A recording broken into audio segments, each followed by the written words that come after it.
V tomto návode sa pozrieme na plánovanie plodín v systéme Class Connect Farm Management. Plánovanie plodín vám poskytuje prehľad o minulých, aktuálnych a plánovaných plodinách.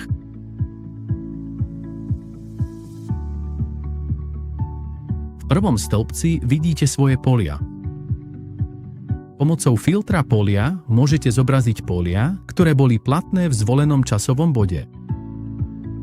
Nasledujúce stĺpca zobrazujú plodiny pestované v jednotlivých rokoch zberu pomocou vašich vlastných skratiek. Napríklad na tomto poli bola v zberovom roku 24 tráva. Ikona zámku znamená, že plodina bola automaticky vyplnená na základe zaevidovanej sejacej činnosti. Na jednom poli a v jednom zberovom roku môžete mať viacero plodín, napríklad medzi plodoviny alebo miešané plodoviny. Ak chcete pridať plodinu, kliknite na plus, potom vyhľadajte podľa názvu alebo skratky, alebo vytvorte novú plodinu.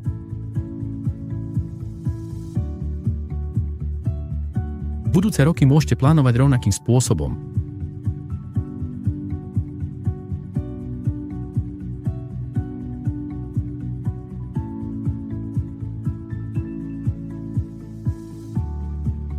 Ak chcete odstrániť tieto záznamy, jednoducho kliknite na symbol 10.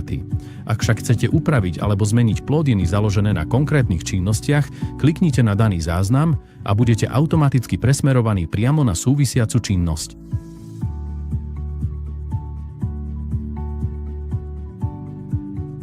Na zjednodušenie plánovania osevného postupu použite filtračné štítky. Filtrujte napríklad podľa roku zberu a vyberte plodiny ako silážna kukurica pre zúženie zobrazenia.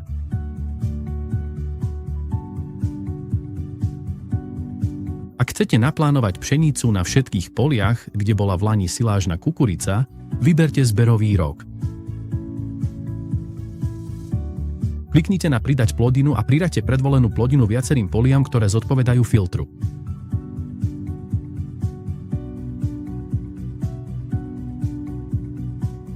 Zmeny môžete rovnakým spôsobom vrátiť späť.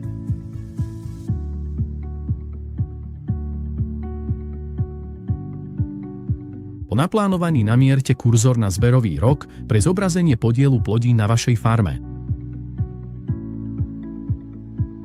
Plánovanie plodín v Class Connect zjednodušuje riadenie farmy tým, že poskytuje jasný prehľad o osevnom postupe a rozložení plodín počas viacerých rokov.